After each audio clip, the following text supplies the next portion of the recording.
Hi friends, இன்றைக்கி நம்ம சேனலில் எதை பற்றி பார்க்க போகிறோம் அப்படின்னா, நான் நேற்று ஒரு ஷார்ட் போட்டிருந்தேன்ல, அதில் சிக்கன் உப்பு கறி செஞ்சு போட்டிருந்தேன். நிறைய பேர் ஃபுல் ரெசிபி கொடுங்க அப்படின்னு சொன்னீங்க.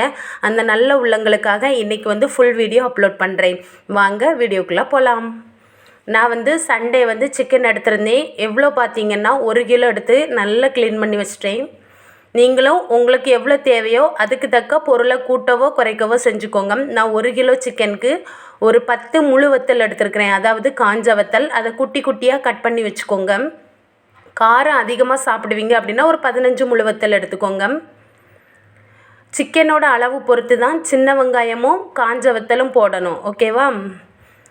இப்போது சின்ன வெங்காயம் ஒரு 30 சின்ன வெங்காயம் உரித்து வச்சுக்கோங்க. அடுப்பில் வாணலி வச்சு கொஞ்சமாக எண்ணெய் ஊற்றிக்கோங்க. எண்ணெய் காஞ்சதும் 30 சின்ன வெங்காயத்தை போட்டுக்கோங்க. ஒரு 2 கொத்து கருவேப்பிலை போட்டுக்கோங்க. சின்ன வெங்காயம் ஒரு 2 நிமிஷம் நல்லா கண்ணாடி பதம் வர்றது வரைக்கும் நல்லா வதங்கட்டும்.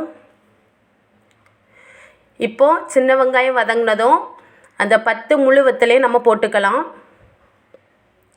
காரம் அதிகமாக உங்களுக்கு வேண்டாம் அப்படின்னா அந்த வத்தலுக்குள்ளே அந்த குட்டி குட்டி விதை மாதிரி இருக்குல்ல, அதை நீங்கள் நீக்கிட்டு கூட அந்த ரெட் கலர் தோல் மட்டும் நீங்கள் போட்டு செஞ்சாலே போதும். இப்போ வத்தலும் சின்ன வெங்காயமும் நல்லா வதங்கினதும் இஞ்சி பூண்டு பேஸ்ட்டு சேர்த்துக்கோங்க. நல்ல இஞ்சி பூண்டு பேஸ்ட்டோட பச்சை வாசனை போகணும். 6-7 நிமிஷம் நல்ல அடுப்பு சிம்லேயே வச்சுட்டு இந்த ரெசிப்பியை பண்ணுங்கள். இப்போ இதில் ஒரு சின்ன ஸ்பூனுக்கு 1 ஸ்பூன் அளவுக்கு மஞ்சள் தூள் போட்டால் போதும். கொஞ்சமாக உப்பு சேர்த்துக்கோங்க.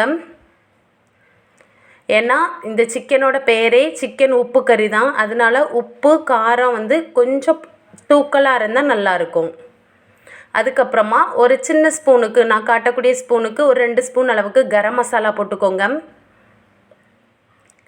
அதுக்கப்புறம் பார்த்திங்கன்னா நம்ம கழுவி வச்சுருக்கக்கூடிய சிக்கனை சேர்த்துக்கலாம். சிக்கனை சேர்த்துட்டு நல்ல மெதுவாக எல்லா இடமும் புரட்டி விடுங்க. சின்ன வெங்காயம், காஞ்ச வத்தல், அதுக்கப்புறம் அந்த எண்ணெயோட ஃப்ளேவர் எல்லாமே சிக்கனில் படணும். நல்லா கிளறி விட்டுட்டு அதுக்கப்புறம் பார்த்திங்கன்னா சக்தி பிராண்டில் இருக்கக்கூடிய சிக்கன் மசாலா, இது நான் எதுக்காக போட்டேன் அப்படின்னா சின்ன மணத்துக்காக தான் போட்டேன். இது போட்டால் கொஞ்சம் வாசனையாக இருக்கும். அதில் ஒரு ஸ்பூன் போட்டுட்டு அடுப்பை அப்படியே மூடி வச்சுக்கோங்க. எடையே எடுத்து 1 டைம் 2 டைம் கிளறி விடுங்க. தண்ணி எதுவுமே சேர்க்கக்கூடாது. எதுக்காக அப்படின்னா சிக்கன்லேருந்தே நமக்கு தண்ணி நல்லா ஊறி வரும்.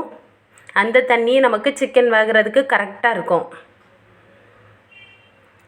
இப்போ பார்த்திங்கன்னா சிக்கன் ஓரளவு வெந்துடுச்சு. நீங்கள் இடையில எடுத்து கூட சிக்கன் கொஞ்சம் வெந்ததும் டேஸ்ட்டு பார்த்துக்கோங்க. உப்பு காரம் எல்லாமே கரெக்டாக இருக்கான்னு பார்த்துக்கோங்க. தேவைப்பட்டால் போட்டுக்கோங்க. இந்த சிக்கன் உப்பு கறிக்கு இவ்வளோ தான் ரெசிபி. இதில் மெயின் பார்ட் அப்படின்னா இது நல்லா சுண்ட வரணும். இப்போ நீங்கள் இந்த வீடியோவில் பார்க்குறீங்களா, இதுதான் கரெக்டான பதம். இந்த அளவுக்கு நம்ம எந்த அளவு கிளறி எடுக்கமோ அப்போ தான் அது கரெக்டான ஒரு காம்பினேஷனில் இருக்கும். அதுக்கப்புறம் ஃபைனலாக கொத்தமல்லி இலை தூவிட்டு நீங்கள் பரிமாறிக்கலாம். எங்கள் வீட்டில் நாங்கள் தெரியாமல் இதுக்கு ரசம் வச்சிட்டோம். ரசம் வச்சு சாப்பிட்டா நல்லா இருக்கும்னு. ஆனால் ரசமும் கொஞ்சம் காரமாயிட்டு, சிக்கன் உப்பு கறியும் காரமாயிட்டு. ஆனால் நீங்கள் ரசம் வைக்காதீங்க, பருப்பு குழம்பு வச்சுக்கோங்க. பருப்பு குழம்புக்கும் சிக்கன் உப்பு கறிக்கும் சாப்பிட்றதுக்கு அவ்வளோ அழகாக இருக்கும்.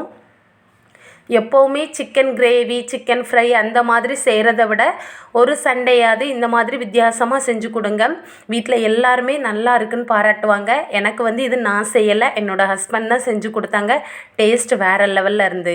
வீடியோ பார்த்ததுக்கு ரொம்ப தேங்க்ஸ்.